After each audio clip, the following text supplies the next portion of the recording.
আসসালামু আলাইকুম। এখন একটি বাইক কিনলাম। বাইক কিনি কার থেকে? বেশি কার কাছে। আমরা তো কিনে এমন ভাই, আপনার বাইকে তো অনেক সমস্যা আছে নাকি? মিথ্যা তো না। না না। টুকটাক সমস্যা আছে। এই বাইকটা তো আরেকজনের কাছে বেচবো। হ্যাঁ হ্যাঁ। বেচার পরে যদি এই বাইকটা কিনে নিয়ে আমারে কয়, অনেক লোক আছে দেখো গাড়ি ভাঙ্গাচুরা। ভাই আমি কি কিনি এই লোকের গাড়ি ভাঙ্গাচুরা থেকে? আবার আরেকজনের কাছে কিনবো এই লোকের গাড়ি ভাঙ্গাচুরা। ভাই আমার তো হচ্ছে কি একটা মাধ্যম, ব্যবসা। আল্লাহ আমার এটার মাধ্যমে রিজিক রাখছে। আর আমার উছিলা আরো 10-12 জনের বা 50 জনের রিজিক এটার মাধ্যমে রাখছে, তাই না বিষয়টা?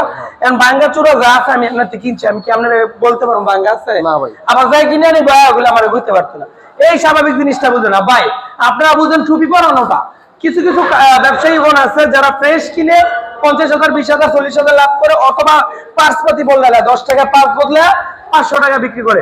ওই জিনিসটা আপনার কাছে ভালো লাগে, আর আমার এই সাধারণ জিনিসটা ভালো লাগে না, যে যেমন আছে তেমন বিক্রি করি। ভাই আপনার কাছ থেকে এই ব্যাগটা তো কিনলাম, আপনার নাম ঠিকানা? আমার নাম আলামিন। ঠিকানা কোথায় ভাই? ঠিকানা গাউছিয়া। গাউছিয়া। বুলতা গাউছিয়া। বুলতা গাউছিয়া। আপনার বাবার নাম কি ভাই? আমার বাবার নাম গনি মিয়া। গনি মিয়া। এই ব্যাগটা যত টাকায় কিনলাম টাকা কি সব বুঝা পাইছেন? লেনা দেনা তো বাকি নাই, কোনো দায় দাবি আছে?